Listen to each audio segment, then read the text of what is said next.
If you want a camera with pro-level image quality and design, but without paying pro camera prices, the Canon R7 is the best value for the money. And this camera is so good, it could actually replace a $5,000 pro camera. But there's a catch. This camera's been out for over 3 years. And with cameras getting better, faster than ever before, is the Canon R7 still worth it, or is there something better out there? Also, I'll leave links down below for the best pricing. Now, what makes the Canon R7 so special has to be the technology inside, because it delivers absolutely stunning photos and videos. And it's all thanks to a 32 megapixel APS-C size sensor, which is actually one of the highest resolution APS-C sensors on the planet. And 32 megapixels has amazing benefits for both photos and videos, but in very different ways. And believe it or not, one of them is actually low light. The Canon R7 is surprisingly good in low light and high ISOs.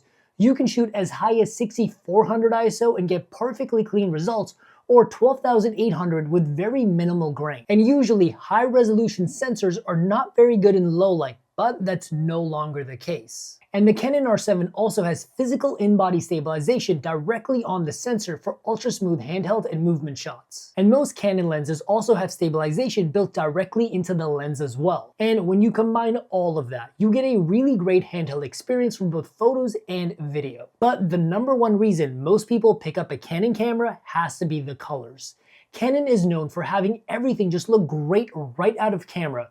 The colors are very warm and saturated, and skin tones and faces especially look really good. And if you're someone that really cares about the colors in your photos and videos, Canon without a doubt is going to give you the best in-camera colors. And these colors also take very little work to edit.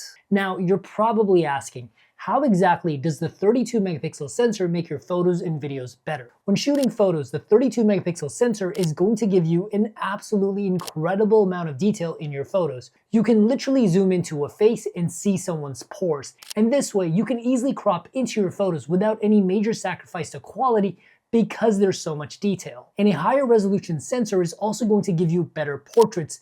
Because you're able to capture more of the skin tone and facial detail, you'll end up with better and more true-to-life portraits. And when it comes to actually shooting, this camera is so fast.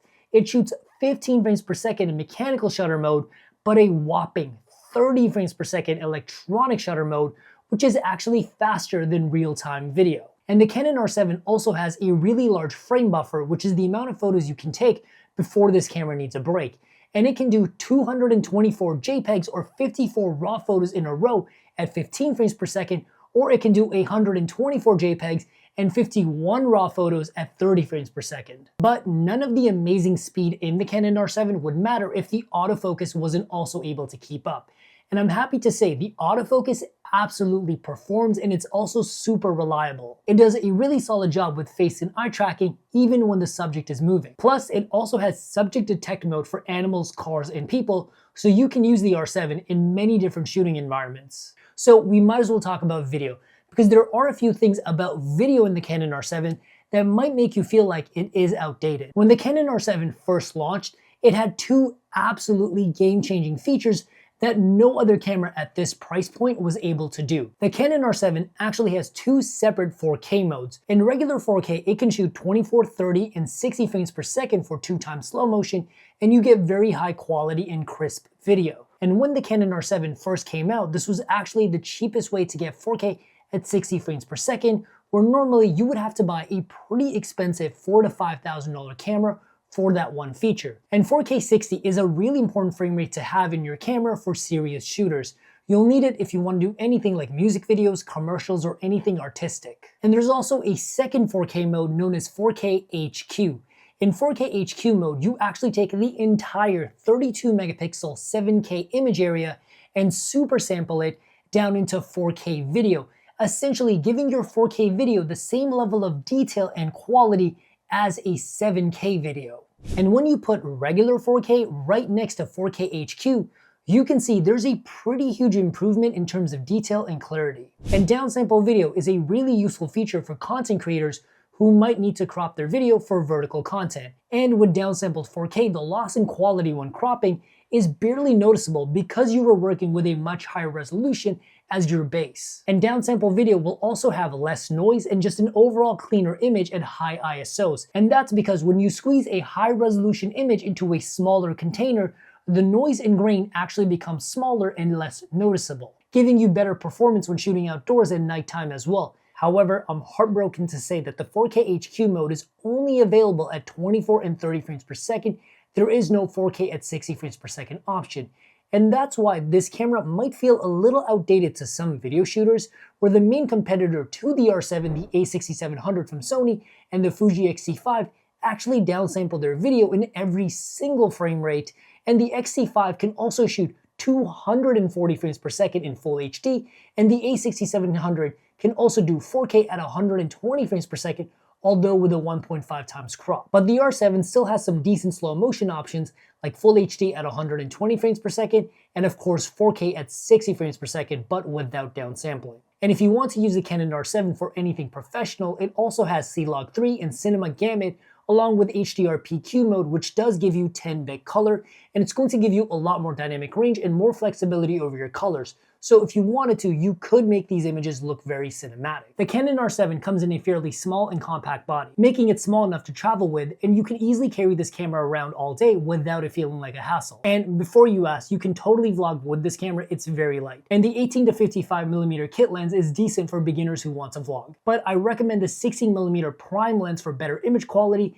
and it's an overall smaller lens for vlogging. And I'll also give you guys more lens recommendations later on. And one thing I absolutely love about the Canon R7 is the overall button layout and design. It has two separate command dials for aperture and shutter, and there's also a joystick on the back for focus. And there's also a dedicated button to bring up your ISO menu, but you can also program the control ring on your lens to change your ISO or aperture as well. And the Canon R7 also has your typical Canon mode dial with 3 custom presets. And you can set up these different presets for different shooting scenarios like portraits, landscapes, or nighttime shooting. And speaking of customization, you also have a directional D-pad on the back that you can customize to bring up different menus like ISO, white balance, or color profiles, and you can even set it up to do different things in photo mode and video mode. And the ability to do such deep customizations on your camera is something both pros and casuals will appreciate. And you can also flip between photo and video mode with a single button. However, this is the same button that turns the camera off, and a lot of people have complained about the camera accidentally turning off when they were trying to switch modes.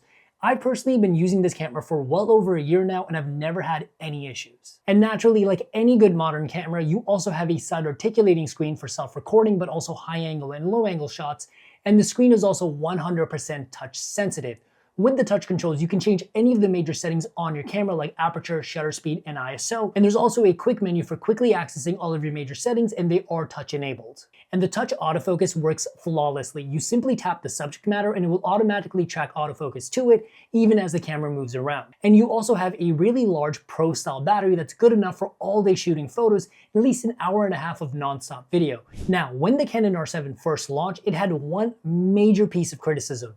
And that's the fact that Canon simply did not have enough lenses for this camera, or lenses for their cameras in general.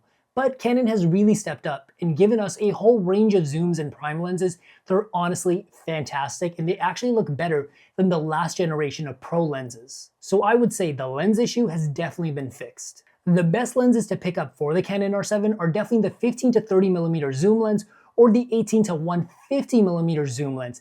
They are variable aperture lenses, so they're not great in low light, but they get the job done. But if you want something that's better in low light, or at least have a constant aperture, there's also the brand new 28 to 70mm zoom lens, which I absolutely love because the pro version of this lens is actually almost $3,000. And 28 to 70mm at f2.8 is a really useful lens. And you also have your standard 16, 35, 50, and 85mm prime lenses that deliver great image quality, but also a faster aperture. And Canon is starting to let third-party manufacturers make lenses for their system, because initially you could only use Canon lenses with Canon cameras, but that will eventually change. So with everything that we know about the Canon R7, is it actually still worth it, or is it outdated? Well, it depends on what you need this camera for. If you're primarily a photo shooter, this is a phenomenal camera. High resolution sensor, fast shooting speeds, great autofocus, you could not ask for more. But if you're a video shooter, it doesn't downsample in every single frame rate, and even though C-Log 3 is great to have, the Sony S-Log 3 is going to give you more dynamic range and better flexibility, and also a better video codec. So great photo camera, probably not worth it as a video camera if you buy it at full price. So if you want to pick up this camera for photos, I'll leave links down below with the best possible pricing, and I'll see you guys in the next video. Peace.